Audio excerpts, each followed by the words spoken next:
یہ زندگی ہے تجھ سے اے جنت البقیہ، غم اور خوشی ہے تجھ سے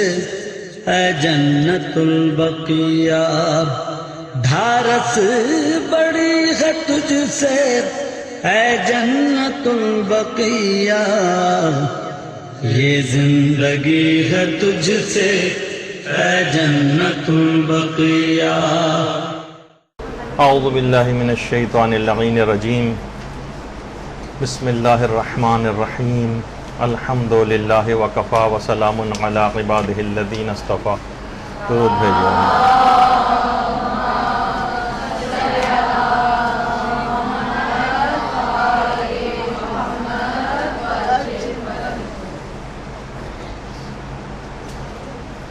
آج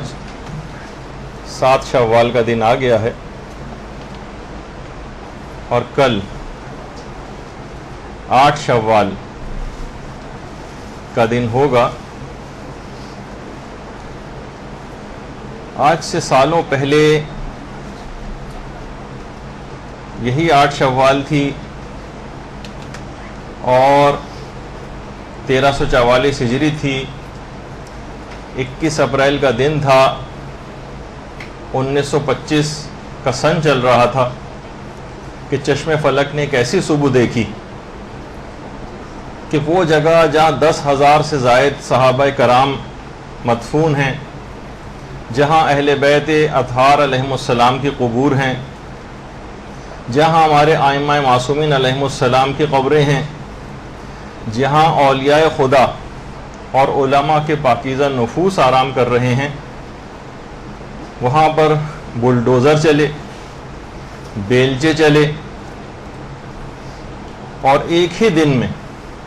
جنت البقیع کا یہ جنت کا ٹکڑا ایک ویران ملبے کا ڈھیر بن گیا۔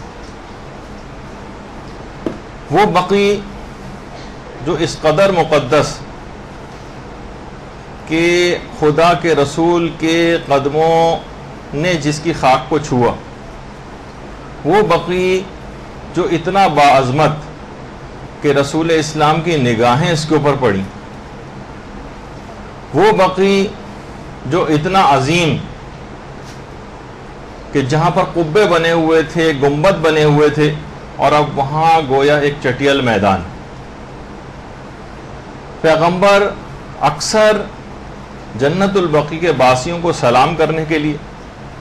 اور طلب مغفرت کے لیے، یعنی بقیع کے مدفون لوگوں کی، وہاں پر اکثر آیا کرتے تھے۔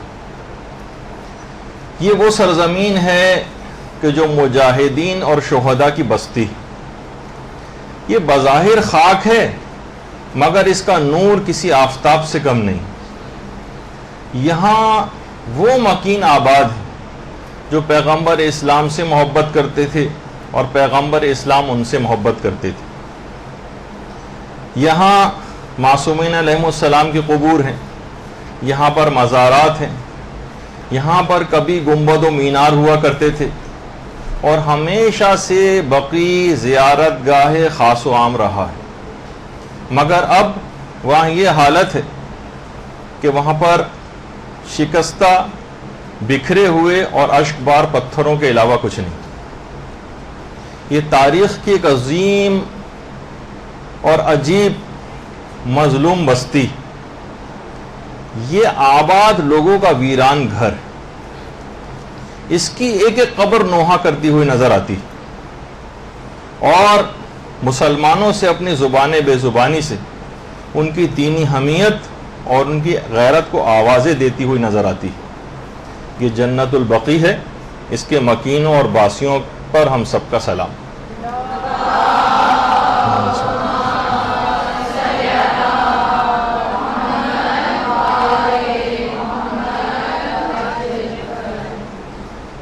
کچھ اگر ہم مختصر طور پر اس پہ گفتگو سے پہلے تھوڑی سی اس کی تاریخ بھی اگر دیکھ لیں کہ اس جنت البقیع کا اصل نام اور پرانا نام بقیع الغرقد تھا۔ ایک خاص قسم کے درخت جن کا نام غرقد تھا یہاں پر لگے ہوئے تھے، اور پیغمبر اسلام نے سب سے پہلے حضرت عثمان ابن مظعون، حضرت عثمان ابن عفان نہیں جو مسلمانوں کے تیسرے خلیفہ ہیں، بلکہ عثمان ابن مظعون، ان کی قبر سب سے پہلے پیغمبر نے یہاں کے درختوں کو کاٹ کر بنائی تھی. اور صحیح مسلم میں بھی ہے باقاعدہ کہ پیغمبر اسلام نے فرمایا تھا کہ خدا نے مجھے حکم دیا ہے کہ میں بقی آ کر اہل بقی کے لیے دعائے مغفرت کروں، اور اس وجہ سے پیغمبر اکثر یہاں پر آتے تھے، سلام بھی کرتے تھے. ان تمام باتوں سے بھی یہ بات ظاہر ہوئی، جیسا کہ اکثر وہابیوں کا نظریہ ہے، بلکہ سارے وہابیوں کا ہی، کہ اس بات سے ثابت ہوتی ہے کہ زیارت قبور سنت رسول ہے. اور تاریخ کی تمام کتابوں سے یہ بات ثابت ہے کہ یہاں پر گنبد ہوا کرتے تھے، مینار ہوا کرتے تھے،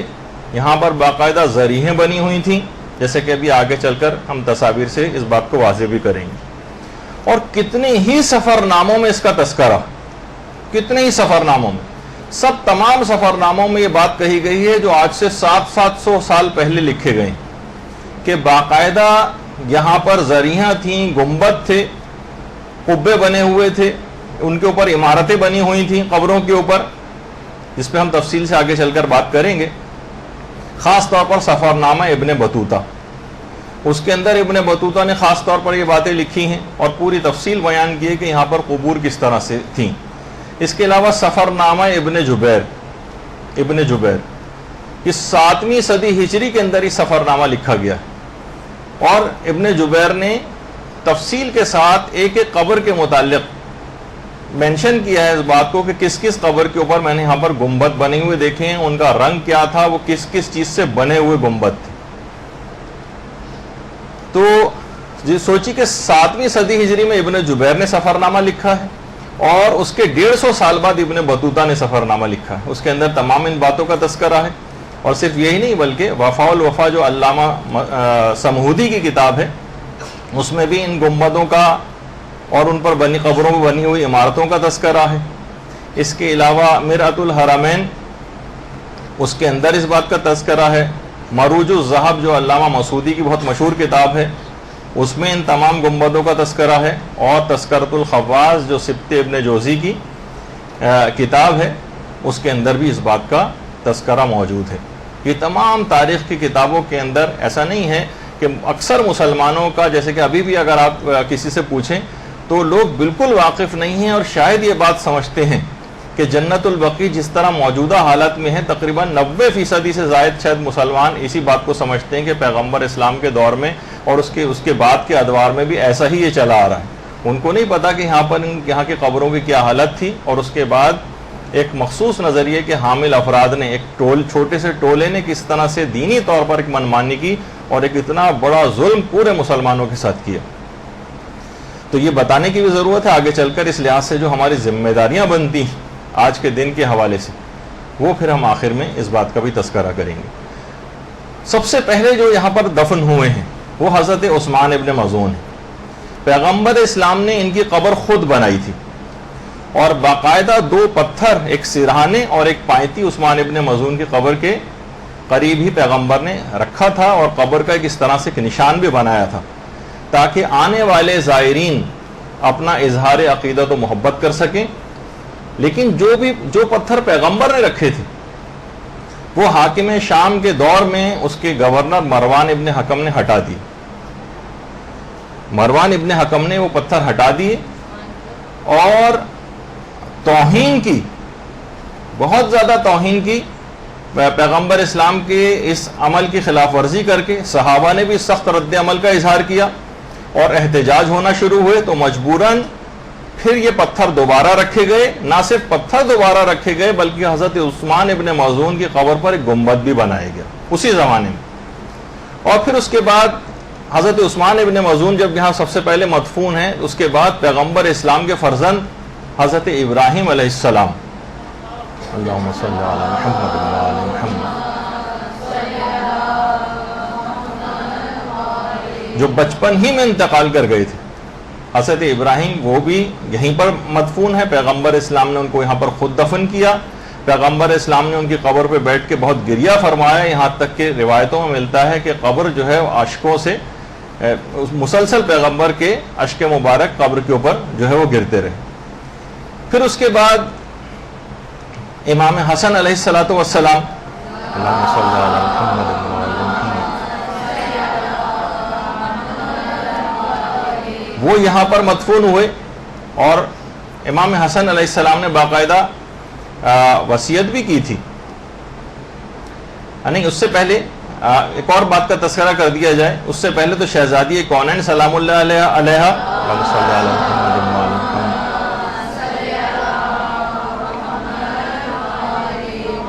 کچھ علماء کا رجحان ہے کہ وہ بھی جنت البقیع میں دفن ہوئی، البتہ اور دیگر مقامات بھی ہیں، لیکن کیونکہ ہم فوکس صرف جنت البقیع پہ کر رہے ہیں تو لہٰذا اس متعلق زیادہ اس وقت ڈسکس نہیں کر رہے کہ شہزادی کونین وہ یہاں پر مدفون ہیں، اور ان کی ایک روایت کے مطابق کچھ علماء کا جو رجحان ہے وہ یہ ہے کہ شہزادی قبر بقیع میں ہے۔ تو بہرحال کچھ کے مطابق شہزادی اپنے حجرے ہی میں ہیں، کچھ علماء جو ہے وہ ریاض الجنہ میں بھی سمجھتے ہیں، اور شہزادی کی وصیت تھی کہ مجھے رات کے وقت دفن کیا جائے اور میری قبر کا کوئی نشان باقی نہ رکھا جائے۔ اب اس کی بھی آگے چل کر وضاحت ہو جائے گی کہ ایسا کیوں کیا گیا۔ اس کے بعد امام حسن علیہ الصلوۃ والسلام، اللہم صلی علی محمد وعلی محمد،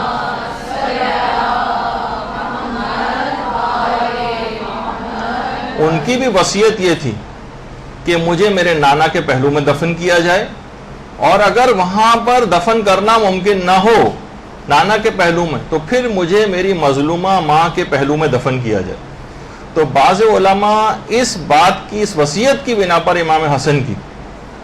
وہ اس بات کو سمجھتے ہیں کہ حضرت زہرا کی قبر شاید پھر بقیع میں ہی ہے، کیونکہ امام حسن نے وصیت کی تھی کہ اگر مجھے نانا کے پہلو میں دفن نہ ہونے دیا جائے تو مجھے میری مظلومہ ماں کے پہلو میں دفن کیا جائے۔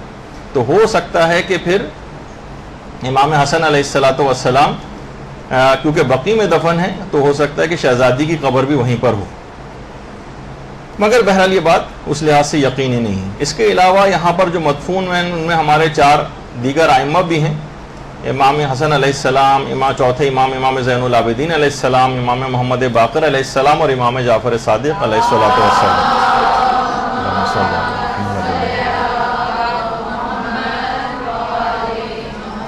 ان 4 ائمہ کے قبور سے الٹے ہاتھ پر ایک قبر اور ہے جو اس وقت تصویر میں نہیں ہے، جو کہ شہزادی سے منسوب ہے، لیکن کچھ علماء یہ فرماتے ہیں کہ وہ حضرت فاطمہ بنت اسد سلام اللہ علیہا امیر المومنین کی والدہ گرامی کی قبر ہے۔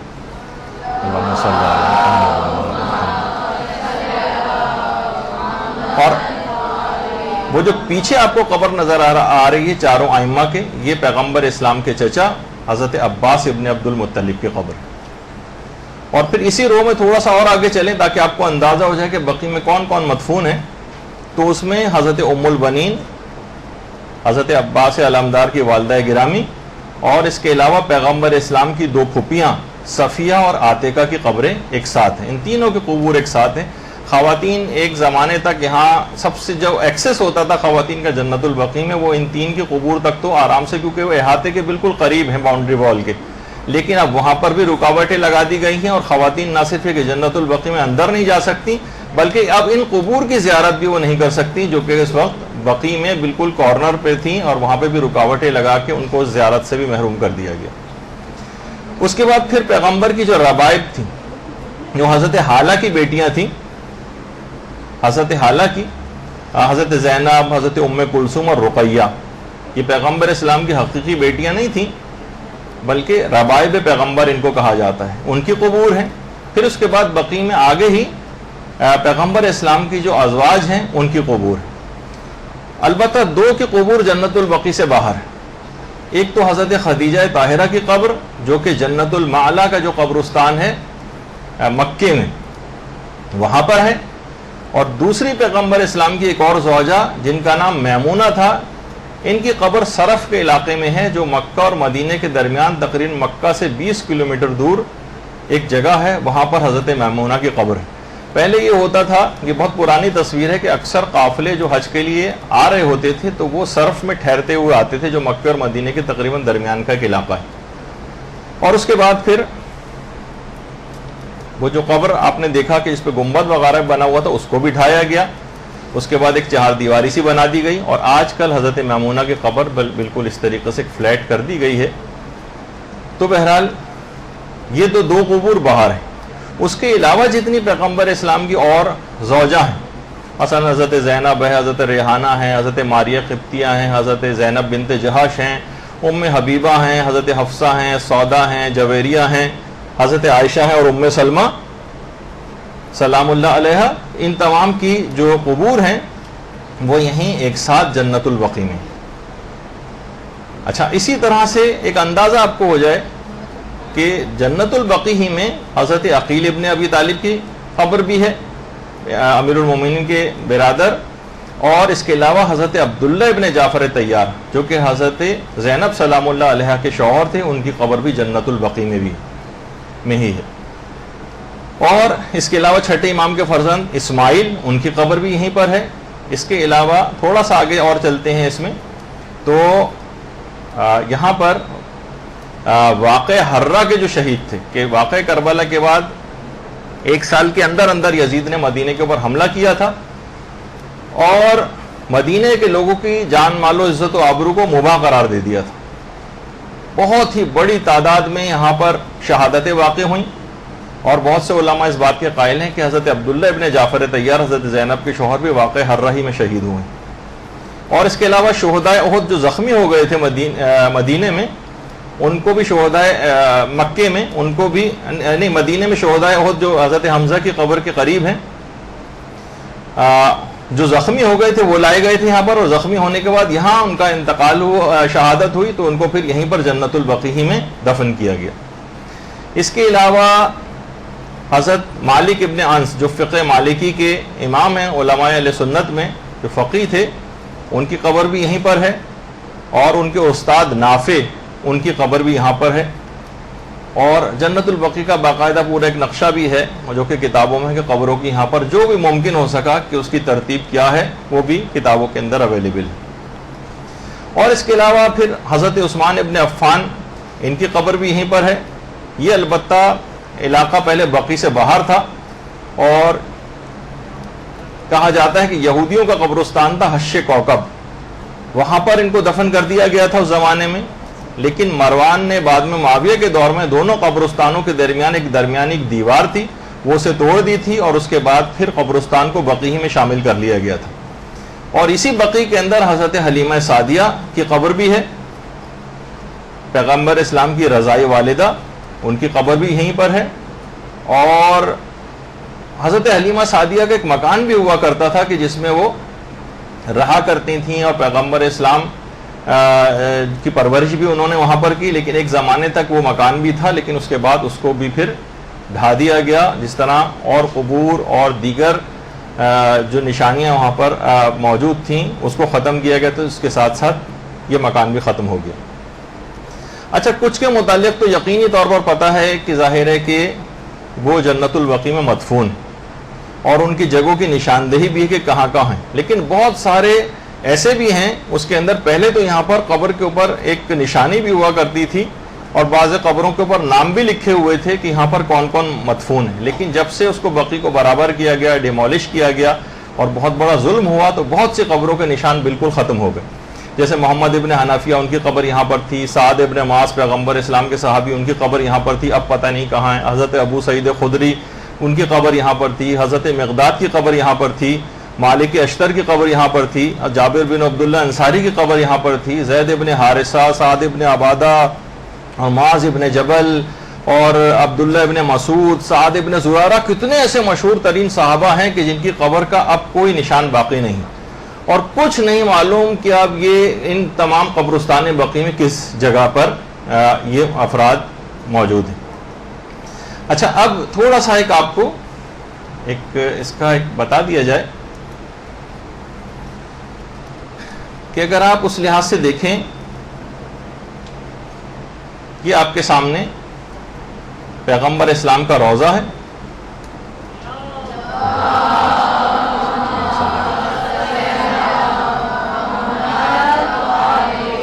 اور یہ اس کے سامنے قبرستان بقیع ہے۔ بقیع صرف اور صرف اب ایک چٹیل میدان کی طرح سے ہے، اور یہاں پر وہ تمام قبے اور جتنے بھی عمارتیں سب بنی ہوئی تھیں، وہ سب بالکل ختم ہو گئی.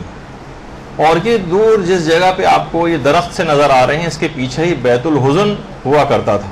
یا جس کو بیت الاحزان کہا جاتا ہے، کہ جہاں پہ شہزادی کونین کے رونے کے لیے امیر المومنین نے گھر بنایا تھا، کہ لوگوں نے شکایت کی تھی کہ ہمارے آرام میں خلل پڑتا ہے، یا تو یہ دن میں روئیں یا رات میں روئیں. اور اس کے بعد یہ پورا ایک اس لحاظ سے ایک ویو ہے، اگر آپ دیکھیں کہ 3 ڈائمینشنل ویو ہے. تو بہرحال یہ تاکہ آپ کے سامنے ایک اندازہ ہو جائے کہ بقی کس جگہ پر ہے. جنہوں نے بقی کو نہیں دیکھا ہے تاکہ وہ دیکھ لیں کہ پیغمبر اسلام کے روضہ اور مسجد نبوی کے بالکل سامنے یہ ہے. اور جو بہت شروع میں جس جگہ زیادہ لوگوں کا رش نظر آ رہا ہے آپ کو تھوڑا سا رائٹ سائڈ کے اوپر، یہاں ہی ائمہ بقی کی قبریں ہیں، سب سے زیادہ رش یہیں پر نظر آتا ہے. اور باقی یہ بلو والے اس میں جو نظر آ رہے ہیں تجہیز و تکفین وغیرہ کا ایک ادارہ ہے کہ جو یہاں پہ لوگ انتقال کر جاتے ہیں ان کی تجہیز و تکفین کے لیے وہ یہاں پر ورک کرتا ہے، تاکہ یہ آپ کے سامنے ایک چیز آ جائے. اچھا، تو بات یہ ہو رہی تھی کہ 8 شوال کا دن تھا، 21 اپریل تھی 1925 میں. پہلے یہاں پر روضے بھی بنے ہوئے تھے، اور اس کے علاوہ یہاں پر گنبد بھی بنے ہوئے تھے، اس پر مینار بھی تھے. مگر وہابیوں نے اپنی دیرینہ عداوت اور ایک سیاست کی بنیاد پر انہیں ڈھا دیا. اور آگے چل کر ہم یہ واضح کریں گے کہ کوئی فقہی مسئلہ نہیں تھا، بلکہ اس کے پس پردہ کچھ اور دیگر عوامل بھی تھے. سب سے پہلے یہ بھی ضروری ہے کہ تھوڑا سا ایک وہابیت کا ایک مختصر سا تعارف کروا دیا جائے کہ دیکھیے یہ جو مٹھی بھر ٹولہ ہے یہ دنیا میں فقط اور فقط اپنے آپ کو صرف اکیلا موحد سمجھتا ہے کہ توحید پرست صرف ہم ہیں، اور خود کو یہ ایک دین کا ایک ٹھیکیدار سمجھتا ہے.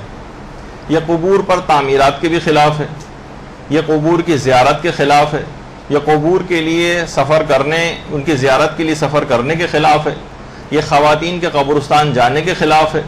یہ توسل کے خلاف ہے، یہ چومنے کے خلاف ہے، قبروں کو، ذریحوں کو، ان کو ہاتھ لگانے کو، ان کی طرف دعا مانگنے کو، ان کے قریب کھڑے ہو کر نماز پڑھنے کو. اور جو جعلی اور ضعیف قسم کی کچھ احادیث کا ان لوگوں نے سہارا لیا ہوا ہے، ان کا مفہوم کچھ اور ہے، جو کہ ہم آگے چل کر اپنی اس گفتگو میں تھوڑا سا ڈسکس کریں گے. اور ان تمام باتوں کی وجہ سے ان تمام چیزوں کو اس چھوٹے سے گروہ نے حرام قرار دیا ہوا. ان کے نزدیک پوری دنیا میں ان لوگوں کے علاوہ کوئی بھی مسلمان نہیں ہے، اور جتنے بھی دنیا کے مسلمان وہاں پر آتے ہیں وہ سارے کافر و مشرک ہیں. یہی وجہ ہے کہ ان کے ساتھ انتہائی ہتک آمیز اور توہین آمیز سلوک کیا جاتا ہے.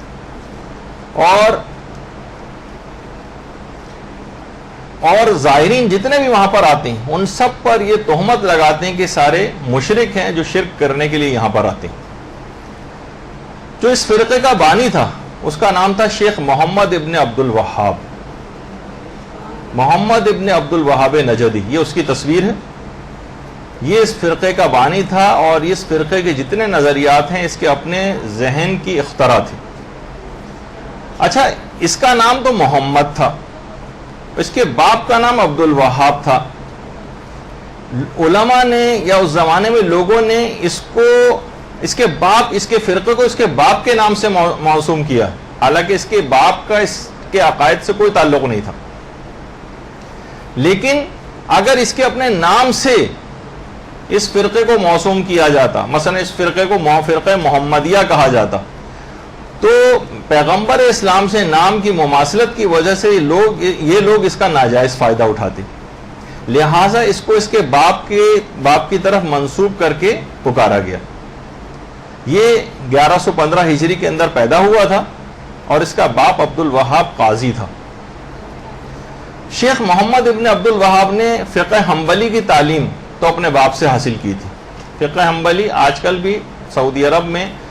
جس فقہ کو فالو کیا جاتا ہے وہ فقہ حنبلی ہے کچھ اعتبار سے، لیکن اب تو ابن تیمیہ وغیرہ کے عقائد جو ہیں وہ وہاں پر اور اس کے مسائل ہی زیادہ تر چلتے ہیں. لیکن فقہ حنبلی کی تعلیم اس نے اپنے باپ سے حاصل کی تھی، اور جوانی سے نجد کے لوگوں کے اعمال اور رسومات کو یہ حرام قرار دیتا تھا جوانی کے دور سے. پھر یہ بصرے بھی گیا، بصرے میں اس پہ بہت تنقید ہوئی ہے، وہاں سے بھی نکالا گیا، اور اپنے باپ سے بھی اس کے مذہبی اختلافات ہو گئے. خیر 1153 ہجری میں اس کے باپ کا بھی انتقال ہو گیا. اب اس نے کھلم کھلا اپنے عقائد کی تبلیغ شروع کر دی. لوگ اس کے پاس جمع بھی ہونے لگے اور اسی دوران اس کے تعلقات آل سعود سے بھی ہو گئے اور ان جو حکمران تھے ان سے اس نے تعلقات پیدا کر لی اور حکومت کے معاملات کے اندر بھی یہ شخص دخیل ہو گیا. اور جو ان کے عقائد کو تسلیم نہیں کرتا تھا یہ اس کے مال و متاع کو لوٹنے کو جائز قرار دیتا تھا اور جو مال ان سے حاصل ہوتا تھا ان مسلمانوں سے ان کو یہ مال غنیمت سے تعبیر کرتا تھا اور انہیں کافر قرار دے کر جنگی قیدیوں کا سا سلوک ان سے کیا جاتا تھا. ان کے جان و مال و عزت و آبرو کو کسی قسم کے بھی یہ احترام کا قائل نہیں تھا ان کے اور لوٹ لیا جاتا تھا, قتل کر دیا جاتا تھا. اور ایسا جو وہاں کا ایک علاقہ ہے سعودی عرب کا, اس سے قریب ایک گاؤں فصول میں انہوں نے سب سے پہلے 300 مسلمانوں کو قتل کیا تھا جو آج بھی تاریخ کے اندر موجود ہے اور ان کا تمام مال و متاع لوٹ لیا تھا کیونکہ ان کے عقائد قبول کرنے کو وہ تیار نہیں تھے. اچھا, سن 1206 ہجری میں محمد ابن عبد الوہاب بھی مر گیا لیکن اس کے پیروکاروں میں سے جو امیر سعود تھا اس نے 20,000 افراد کا ایک لشکر تیار کیا اور اس کے بعد اس 20,000 کا لشکر لے کر اس نے کربلا کے اوپر حملہ کیا اور انتہائی وحشیانہ قتل عام کیا اور اتنی تباہی مچائی کہ بعض مورخین یہ فرماتے ہیں کہ اس نے تقریباً کربلا میں 5,000 زائرین کو قتل کیا اور بعض علماء تو 20,000 زائرین کی تعداد لکھتے ہیں. کربلا میں انہوں نے حملہ کر کے 20,000 زائرین کو قتل کیا اور اس کے بعد حرم امام حسین علیہ الصلوۃ والسلام میں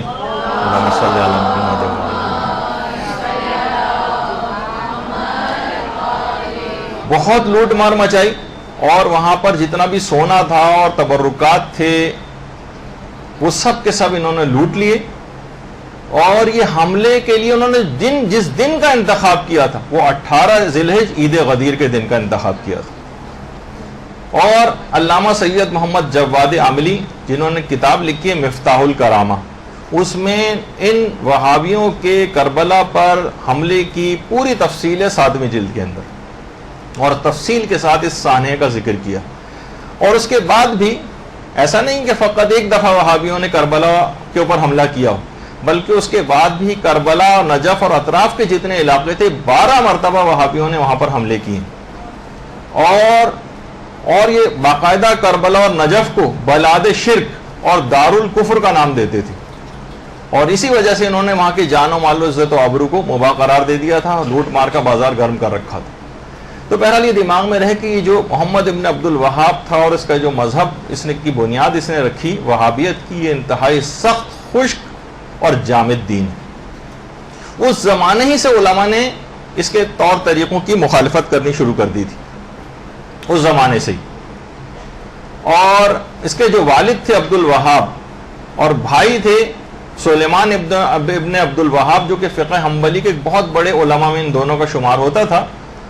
وہ سخت اس کے نظریات کے خلاف ہو گئے تھے. اور اس کا جو بھائی تھا اس نے تو کتاب پوری اس کے خلاف لکھی, الصواعق الالہیہ فی الرد علی الوہابیہ, جس میں اس نے محمد ابن عبد الوہاب کے نظریات کا سختی کے ساتھ رد کیا.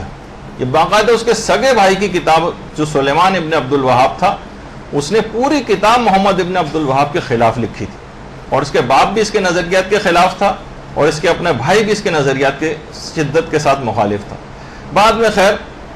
ابو العباس احمد ابن عبد العلیم جو ابن تیمیہ کے نام سے مشہور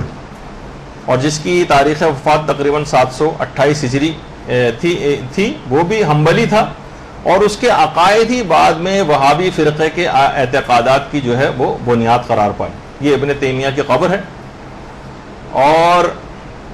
ابھی آگے چل کر بہت سی ہم اس کی قبر کو دوبارہ بھی دکھائیں گے آپ کو تاکہ آپ کے دماغ میں یہ بات رہے کہ دیکھیے ان کی اپنی قبور اس طرح سے بنی ہوئی. آگے چل کے بہت ساری چیزیں, لیکن وہاں پر انہوں نے قبروں کا کیا حشر کیا ہے اور جو رائل قبرستان ہے وہاں کے ان کے وہاں کی قبور جو ہے اور وہ وہاں کس طرح سے ان لوگوں کے طور طریقے ہیں وہ بھی آگے چل کر جو ہے وہ ذکر ہوں گے. تو بہرحال ابن تیمیہ ہی بعد میں اس فرقہ وہابیہ کے عقائد کی بنیاد قرار پایا اور آج تک اسی کی پیروی ہوتی. اچھا, اس کے بعد سن 1344 ہجری کے قریب آل سعود نے مکہ اور مدینہ اور نواحی علاقوں میں بھی قبضہ کر لیا اور نہ صرف بقی بلکہ خاندان رسالت اور اصحاب رسول کے جو روضوں اور مقابر جو ہیں ان کو ڈھانے کی کوششیں اور بہانے شروع کر دی. سمجھ میں نہیں آتا تھا ان لوگوں کے آخر کون سا ایسا کوئی طریقہ اختیار کریں, کوئی ایسا شرعی طریقہ حاصل ہو جائے تاکہ ہمیں عام عوام کی حمایت بھی حاصل ہو جائے. اس کے لیے انہوں نے کیا کیا کہ نجد کا جو قاضی القضات تھا سلیمان, اس کو مدینے روانہ کیا اور کہا کہ تم جاؤ اور جا کر وہاں کے مفتیوں سے, مدینے کے مفتیوں سے گفتگو کرو اور گفتگو کے ذریعے انہیں قائل کرو کہ یہ سب کفر اور شرک ہے, تو لہٰذا ان قبروں کو ڈھایا جائے. اور اس کے لیے باقاعدہ ایک سوال نامہ بھی بنایا, اور وہ سوال نامہ اس طریقے کا تھا جس کا لازمی نتیجہ یہی تھا کہ جو وہ چاہتے تھے اسی طرح کے جوابات ان کو ملے. جیسے آپ کو یاد ہے نا کہ یہاں پر ایک ریفرنڈم کرایا تھا ضیاء الحق نے, جو یہاں کا ایک دفعہ حکمران پاکستان کا گزرا ہے, اس نے باقاعدہ ایک ریفرنڈم کرایا تھا اور اس میں کہا تھا اگر آپ چاہتے ہیں کہ پاکستان میں اسلامی نظام نافذ ہو جائے, اگر آپ ہاں کہتے ہیں تو میں خود بخود 5 سال کے لیے صدر منتخب ہو جاتا ہوں. یعنی کہ ایسا شرمناک قسم کا وہ ریفرنڈم جو یہاں پر کرایا گیا. تو بعض اوقات اس طرح ہی کے سوال نامے بنائے جاتے ہیں. ظاہر ہے کوئی بھی نہیں لکھے گا کہ میں اسلام کا نفاذ یہاں پر نہیں چاہتا, تو نفاذ چاہنے پہ جیسی ٹک لگائیں گے خود بخود یہ سمجھا جائے گا کہ آپ نے ضیاء الحق کو 5 سال کے لیے صدر منتخب کر لیا. تو اس زمانے سے یہ سلسلہ انہوں نے بھی اپنے آباء و اجداد سے سیکھا ہوا تھا, اور وہی چیز اس ریفرنڈم میں انہوں نے کی. اور آج بھی حالانکہ خود وہابیت کا کافی زیادہ پرچار کرنے والا اور وہابیت کو فروغ دینے والا, لیکن ان کی بھی قبریں ایسی ہیں اور اس کے اوپر بھی باقاعدہ پوری عمارت اور سب کچھ بنی ہوئی. یہ سارے فتوے صرف بقی کی حد تک ہیں, جنت المالا کی حد تک ہیں, لیکن اپنی جو قبور ہیں ان لوگوں کی, خاموشی سنی,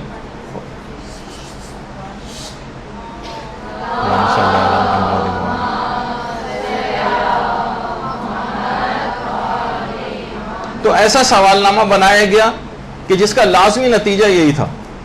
اور باقاعدہ دھمکی دی وہاں کے مفتیوں کو کہ اگر تم نے ہماری مرضی کا فتویٰ نہیں دیا تو تم پر شرک کا حکم لگایا جائے گا, تمہاری مذمت کی جائے گی, اگلے مرحلے میں تمہیں توبہ کا حکم دیا جائے گا, اور پھر بھی اگر تم لوگ نہ مانے اور ہمارے مطلوبہ فتوے کے اوپر دستخط نہیں کیے تو تم کو واجب القتل قرار دے کر قتل کروا دیا جائے گا. یہ سوال نامہ جو باقاعدہ بنایا گیا تھا, یہ مکہ کے ام القریٰ جو رسالہ تھا اس میں شوال میں 1344 ہجری کے شمارے میں وہ سوال نامہ شائع ہوا تھا. جب وہ شائع ہوا تو اس کی اشاعت پر تمام مسلمانوں میں کوہرام مچ گیا, مگر انہوں نے ایک نہ سنی اور بالآخر اپنی مرضی کا فتویٰ حاصل کر لیا. اور اس کے بعد بقی کے روضوں اور قبروں کو مسمار کرنے کا شرمناک کام شروع کر دیا. روضوں کے تمام قیمتی سامان کو ان لوگوں نے لوٹ لیا, وہاں پر کدال چلنے لگے اور جنت البقیع کو ملبے کے ایسے ڈھیر میں تبدیل کر دیا جس کو دیکھ کر دل کانپ جاتا. اچھا, اب صرف بقیع نہیں بلکہ انہوں نے تمام اسلامی یادگاروں کو, تمام اسلامی یادگاریں, ان کو انہوں نے نشانہ بنانا شروع کیا. بنو ہاشم کے جتنے گھر بنے ہوئے تھے ان کو منہدم کرنا شروع کیا. جتنے بھی مکانات یہاں پر اہل بیت اطہار کے تھے ان کو گرانا شروع کیا توسیع کے نام سے. مختلف مرحلوں کے اندر یہ سلسلہ آج تک جاری و ساری. ہر دفعہ زیارتوں پہ جاتے ہیں تو کچھ نہ کچھ آثار مٹے ہوئے نظر آتے ہیں. اور وہ مکان پیغمبر اسلام کا جو حضرت خدیجہ کے ساتھ پیغمبر اسلام جس مکان میں 28 سال پیغمبر نے گزارے تھے اس کو بھی منہدم کر دیا گیا, اس کو کھنڈر میں تبدیل کر دیا. اور یہ بیت سیدہ خدیجہ تھا, اور اس کے اندر باقاعدہ وہ کمرہ بھی تھا جہاں پہ حضرت, یہ جو دائرہ نظر آ رہا ہے جہاں پہ سیدہ کونین کی ولادت ہوئی تھی.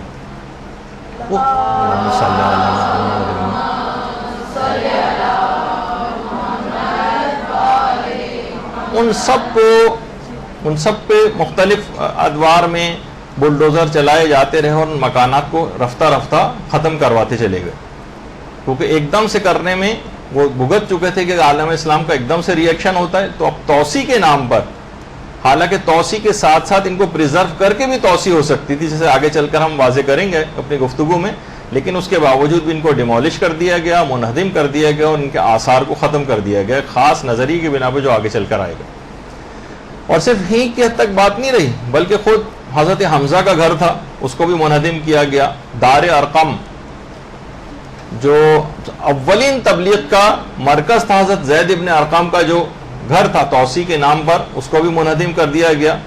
اور صرف یہی نہیں کہ صرف مکے اور مدینے کی حد تک بات رہتی, بلکہ جدہ میں حضرت حوا کی قبر بھی تھی، اس کا نشان بھی تقریباً خود جو جدہ میں رہتے ہیں ان کو بھی آج کل پتہ نہیں ہے کہ وہ اس کا نشان کس طریقے سے غائب کر دیا گیا، لیکن بہت سے علماء نے لکھا ہے کہ اس کا نام جدہ تھا اسی وجہ سے کہ ہم سب کی جدہ حضرت حوا کی قبر یہاں پر تھی۔ اس کے علاوہ ایک روایت کے مطابق مقام ابوا میں حضرت آمنہ پیغمبر اسلام کی والدہ گرامی کی قبر تھی۔ اللہم صلی علی محمد و علی محمد۔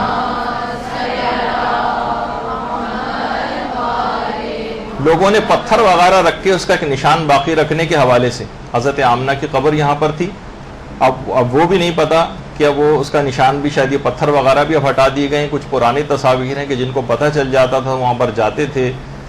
اور اپنی دعائیں، حاجتیں، گریہ وزاری، اپنے اظہار عقیدت و محبت جو ہے ان قبور کے اوپر جا کر کیا کرتے تھے، لیکن وہ بھی ساری منہدم جو ہے وہ کروا دی گئی۔ مثلا جتنے بھی افراد کو پتہ چلتا تھا کوشش کر کے وہاں پر جاتے تھے، لیکن اب معلوم نہیں کہ وہ قبر کہاں۔ اس کے علاوہ پھر اس کے بعد بھی پھر 1924 میں طائف میں حضرت ابن عباس کی قبر تھی، اسے بھی منہدم کروایا گیا۔ اس کے علاوہ جو بیت الاحزان، انڈیا اور پاکستان کے بہت سے علماء کا نظر یہ ہے کہ بیت الاحزان جنت البقیع میں نہیں ہے، بلکہ جنت البقیع سے وہ باہر ہو جہاں پہ کھجور کے درخت آپ کو میں نے تصویر میں دکھائے تھے، وہ اس کا وہ والا ایریا ہے جنت البقیع کے باہر کی طرف، پیچھے کی طرف۔ وہاں پر جو بیت الاحزان تھا جہاں پہ شہزادی رونے کے لیے جو ہے وہ جایا کرتی تھیں، اور انہوں نے نہ صرف اس مکان کو منہدم کروایا بلکہ یہاں پر پورے مدینے کا کوڑا اور کرکٹ اور غلاظتیں لا کر ڈالی جاتی تھی۔ اور بیت الاحزان کے نام سے خیر ہمارے بہت سے علماء نے جو ہے وہ کتابیں بھی لکھی ہیں، اور اس تصویر میں بھی وہی والی جگہ بیت الاحزان کی جو ہے وہ شو کی گئی۔ تو بہرحال امیر المومنین نے یہ گھر جو ہے وہ بنوایا تھا۔ لیکن کچھ علماء یہ کہتے ہیں کہ نہیں، خاص طور پر ایران کے کچھ علماء وہ کہتے ہیں کہ یہ مدینے سے ذرا یا جنت البقیع سے باہر نہیں تھا بیت الاحزان، بلکہ بیت الاحزان جنت البقیع کے اندر ہی کسی جگہ پر تھا۔ اور وہ کہتے ہیں کہ حضرت عباس ابن عبد المطلب کی جو قبر ہے، جو چاروں ائمہ بقیع کی قبر کے جو بالکل پیچھے آپ کو قبر نظر آ رہی ہے، اس کے قریب میں ہی کہیں بیت الاحزان جو ہے وہ بنایا گیا تھا۔ اور کچھ مورخین نے کہا ہے کہ حضرت ابراہیم جو پیغمبر کے فرزند تھے ان کی قبر کے قریب کہیں یہ جگہ تھی۔ بہرحال جو بقیع میں کسی جگہ پر تھا یا بقیع سے تھوڑا سا باہر، بہرحال اس کو بھی ڈھا دیا گیا۔ اچھا، بیت الاحزان یہ جو ہے احزان جو جمع ہے حزن کی، اور اس کے معنی، احزان کے معنی کئی غم۔ جب بھی شہزادی کہتی تھیں کہ مجھ پر اتنی مصیبتیں پڑی ہیں کہ اگر روشن دنوں پر پڑتے وہ غم تو وہ سیاہ راتوں میں تبدیل ہو جاتے۔ اس لحاظ سے یہ سب سے پہلا عزاخانہ تھا جو رونے کے لیے شہزادی کونین نے بنایا تھا، جس کی بانی سیدہ کونین سلام اللہ علیہ تھی۔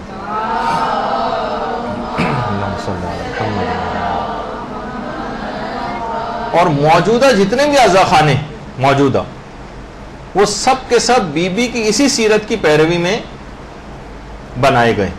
جب بھی بحر الانوار کی 5ویں جلد میں امام زمانہ علیہ الصلوۃ والسلام کا بھی فرمان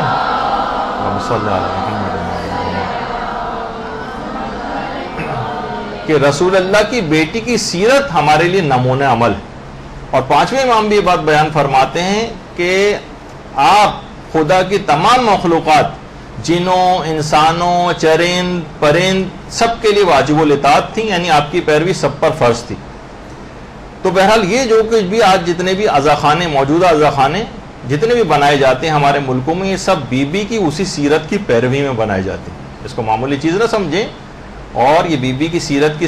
پیروی ہی کے اندر بنائے جاتے ہیں۔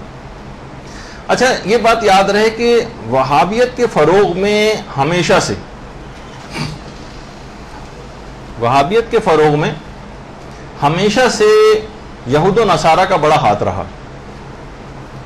اور جو برطانوی جاسوس تھا جس کا نام تھا ہیمفرے، یہ ہیمفر جس کو کہا جاتا ہے، ہیمفرے، باقاعدہ اس کے اوپر پوری کتاب بھی ہے ہمفرے کے اعترافات کے نام سے۔ جس میں اس نے اپنے قریبی روابط کا محمد ابن عبد الوہاب کے ساتھ اس کا ذکر کیا. وہ برطانیہ کا وہ جاسوس, اور باقاعدہ انگلش میں بھی confessions of a British spy کے نام سے یہ جو ہے ترجمہ بھی ہو چکا ہے, جس میں اس برطانوی جاسوس جس نے بہت بڑا پارٹ پلے کیا تھا محمد ابن عبد الوہاب کے عقائد کو ڈسٹارٹ کرنے میں, اس میں انحراف لانے میں, اس نے باقاعدہ اعتراف کیا اپنے اعترافات میں کہ میرے بہت ہی قریبی روابط محمد ابن عبد الوہاب کے ساتھ تھے. محمد ابن عبد الوہاب, جتنی بھی اس کی اور تصاویر بھی ہیں محمد ابن عبد الوہاب کی, وہ ہر ایک کے اندر کوئی نہ کوئی برٹش ریپرزینٹیٹیو اس کے ساتھ ضرور ہوتا ہے جو اس کو گائیڈ کرتا تھا. تو یہ جو بالکل ایکسٹریم رائٹ سائڈ پر جو کھڑا ہوا ہے شخص داڑھی میں, یہ خود جو ہے وہ برٹش ریپرزینٹیٹیو تھا جو اس کو مستقل گائیڈنس پرووائڈ کیا کرتا تھا, اور کوئی نہ کوئی ایک جاسوس ہمیشہ سے ان لوگوں کے ساتھ جو ہے وہ رہا ہے. تو وہ کتاب جو ہے بہرحال ہمفرے کے اعترافات یہ اردو زبان میں بھی شائع ہو چکی ہے, اس کو بھی آپ ضرور لے کر کبھی موقع ملے تو پڑھیے گا, جس میں تفصیل اس بات کی ہے. تو اس کے اسلامی عقائد کو نہ صرف اس ہمفرے نے منحرف کیا, بلکہ پھر اس نے ایک 6 نکاتی منصوبہ بھی بنایا, ایک لاہ عمل بنایا. اچھا, یہ جو دستاویزات تھیں یہ ساری, یہ جنگ عظیم دوم کے زمانے میں جو دوسری جنگ عظیم ہوئی تھی اس میں جرمنوں کے ہاتھ لگ گئیں, تو ان کو پروپیگنڈے کا برطانیہ کے خلاف ایک بہت زبردست ایک موقع مل گیا. اس کے بعد جرمنوں کے جب ہاتھ لگے تو انہوں نے اپنے ایک رسالے اسپیگول میں اس کو شائع کیا. پھر فرانس کے رسالوں میں بھی یہ تمام چیزیں شائع ہوئیں, اب اس کا اردو ترجمہ بھی ہو گیا ہے. تو بہرحال اس کے بعد بھی یہ سلسلہ رکا نہیں, ہمفرے ساتھ لگا ہوا تھا. بعد میں پھر 1916 سے 1918 کے درمیان lieutenant colonel T E Lawrence یہ باقاعدہ جو ہے وہاں پر جاسوس کے طور پر بھیجا گیا, اور وہابیوں کو پھر یہ گائیڈ کرتا رہا اس کے بعد کے ادوار میں, اور ایک فتنے کے طور پر اس کو باقاعدہ 1916 کے اندر جو ہے وہ کھڑا کیا گیا, اور اس پر بعد میں فلمیں بھی بنی لارنس آف عربیہ کے نام سے, جو کہ آپ نے اکثر سنا ہوگا. تو آج تک اس ٹولے کی جو سرپرستی ہے وہ ظالم حکومتیں یہود و نصارہ کر رہے ہیں, وہابی ٹولے کی, اور اس کا پروف حال ہی میں ہیلری کلنٹن نے اپنے بیان میں کیا جو اس نے کانگریس کے اندر خطاب کیا ہے, جو کہ ہم اب آپ کو سنوا رہے ہیں. اس کو ذرا تھوڑا سا آپ غور سے سنیے گا کہ اس نے کیا کہا ہے. Let's remember here, the people we are fighting today, we funded 20 years ago. The people we are fighting today, we funded 20 years ago. The people we are fighting today, we funded 20 years ago. And we did it because we were locked in this struggle with the Soviet Union. They invaded Afghanistan, and we did not want to see them control Central Asia, and we went to work. And it was President Reagan in partnership with the Congress, led by Democrats, who said, you know what, sounds like a pretty good idea. Let's get some to come from Saudi Arabia and other places, importing their Wahhabi brand of Islam from Saudi Arabia and other places, importing their Wahhabi brand of Islam from Saudi Arabia and other places, importing their Wahhabi brand of Islam so that we can go beat the Soviet Union. And guess what? They retreated. They lost billions of dollars, and it led to the collapse of the Soviet Union. تو آپ نے دیکھا کہ انہوں نے واضح طور پر یہ چیز بتائی کہ اس کے لیے ہم نے وہابی برانڈ آف اسلام جو ہے اس کو درآمد کیا, اور اس کے ذریعے سے پھر روس کو جو ہے وہ شکست دی. تو یہ ہمیشہ سے یہ ظالم حکومتیں اس وہابی ٹولے کو پروموٹ کرتی رہی ہیں, اس کے افکار کو پھیلاتی رہی ہیں, ان میں ان کے مقاصد کار فرما تھے. آپ نے اس سے پہلے ہیمفرے کو دیکھا, پھر جو ہے یہ لارنس آف عربیہ وہاں پر آیا. اس کے علاوہ بھی ہر وقت ایک برٹش اسپائی کوئی نہ کوئی گائیڈنس کے لیے ان لوگوں کے ساتھ رہتا تھا. تو اب اچھا, پھر اس کے بعد جب انہوں نے انہدام کر دیا اور منہدم کر دیا جنت البقیع کو, تو بعد کے سالوں میں پھر ملکوں کے اندر یہ احتجاجات جو ہے وہ شروع ہو گئے. ہر ملک کے اندر یہ احتجاج شروع ہو گئے, اور حجاز کی حکومت نے اس کے بعد جب احتجاج زیادہ ہوا تو عراق, شام اور مصر سے آنے والے حجاج پر پابندی لگا دی کہ اگر تم جو وہاں رہنے والے بھی تھے ان سے کہا اگر تمہیں وہابیت قبول ہے تو ٹھیک ہے, ورنہ تم کو یہاں سے نکال دیا جائے گا. ہزاروں مسلمان ان کے ظالمانہ رویے کی وجہ سے مکہ اور مدینہ چھوڑ کر چلے گئے، ہزاروں مسلمان۔ اچھا، ابتدا میں تو انہوں نے یقین دہانی کرائی کہ ہم نہ ان پہ دوبارہ تعمیرات کروا دیں گے، لیکن ابھی تک کوئی آثار نہیں ہے کہ اس وعدے کو وہ پورا کریں۔ اس کے بعد ایک احتجاجی تحریک شروع ہو گئی پوری دنیا میں، تمام شیعہ و سنی افراد متحد تھے، مگر نہ جانے بعد میں کیا ہوا کہ گزشتہ 80 سالوں میں سوائے مکتب تشیع کے سب نے جنت البقیع کے انہدام کو بھلا دیا، اور اب فقط اور فقط شیعہ حضرات ہی 8 شوال کا دن منا کر اہل بیت سے اپنی مودت کا اپنا فریضہ ادا کرتے ہیں، اور علماء فرماتے ہیں کہ اجر رسالت ادا کرتے ہیں، اجر رسالت۔ یہاں جو آپ آ کر بیٹھی ہوئی ہیں، یہ گفتگو سن رہی ہیں، یہ اسی اجر رسالت کی ادائیگی ہے جس کا قرآن نے حکم دیا۔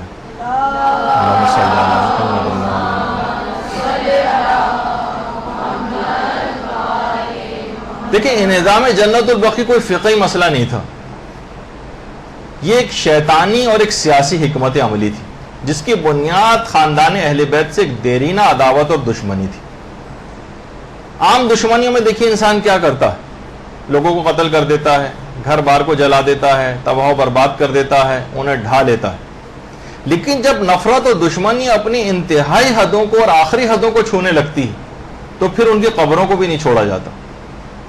اور یہی وجہ ہے کہ امام حسین علیہ الصلوۃ والسلام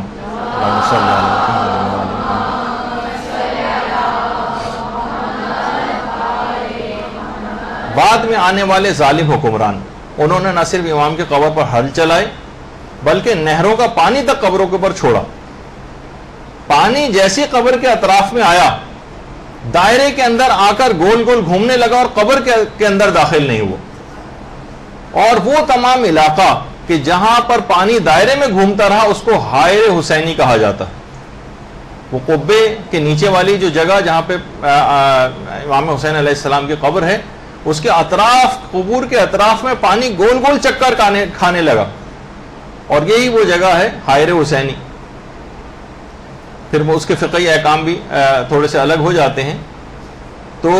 ابھی جس کو ہم ڈسکس نہیں کر رہے، لیکن بہرحال ایک تاریخی ایک جگہ، تو تاکہ دماغ میں رہے کہ بہرحال انہوں نے پوری کوشش کی کہ حل بھی چلوا دیے، پانی بھی چھوڑا گیا۔ تو قبروں کی اسی بے حرمتی اور بے احترامی کے پیش نظر بہت سارے مقاصد تھے، ان میں سے ایک مقصد یہ بھی تھا، شہزادی نے جو اپنی قبر کو مخفی رکھنے کی تاکید کی تھی، اور آج تک شہزادی کی قبر کا کوئی نشان اسی وجہ سے باقی نہیں۔ ایک بے حرمتی کا خوف، اس کے علاوہ امیر المومنین کی قبر کو بھی مخفی رکھا گیا، اور کتنی ساری قبور امام حسن نے کھودی تھی تاکہ مخفی کر دیا جائے، پھر کہیں بہت بعد میں جا کے ہارون رشید عباسی کے دور میں امیر المومنین کی قبر اطہر جو ہے وہ ظاہر ہوئی۔ تو اہل بیت سے وہی دشمنی آج تک چلی آ رہی ہے۔ اہل بیت جو آج بھی اپنے قبور کے ذریعے اپنے ماننے والوں سے ایک روحانی رابطہ رکھتے ہیں، یہ اس روحانی رابطے کو بھی ختم کر دینا چاہتے ہیں۔ تو یہی وجہ ہے کہ بلڈوزر چلائے گئے، بیلچے چلائے گئے، اور وہ تمام قبے، گنبد، مینار اور جو عمارتیں تھیں ان سب کو منہدم کر دیا گیا۔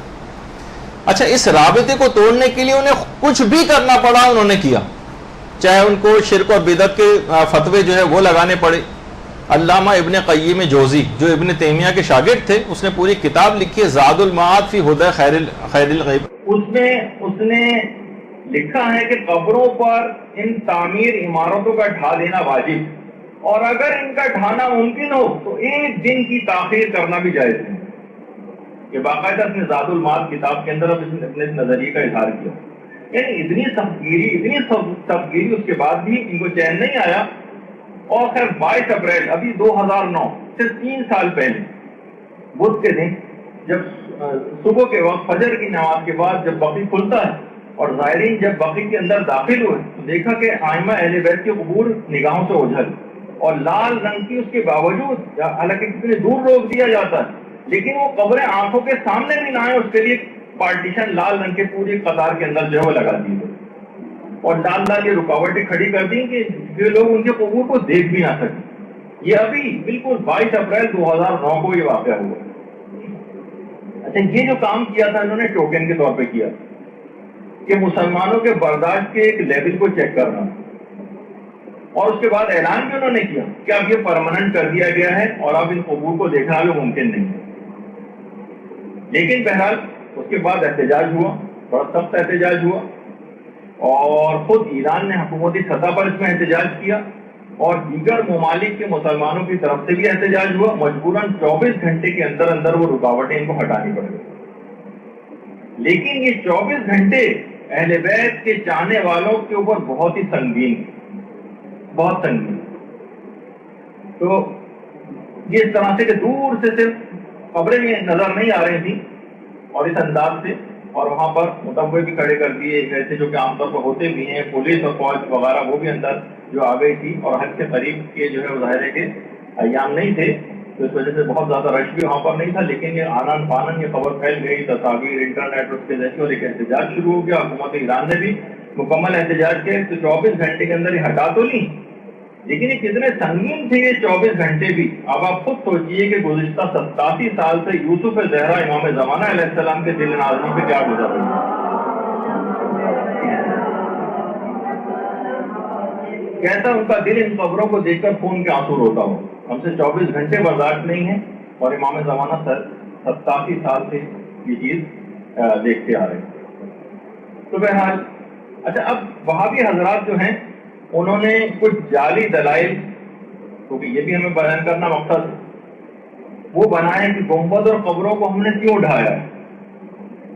اس کے منہدم کرنے کے انہوں نے کچھ دلائل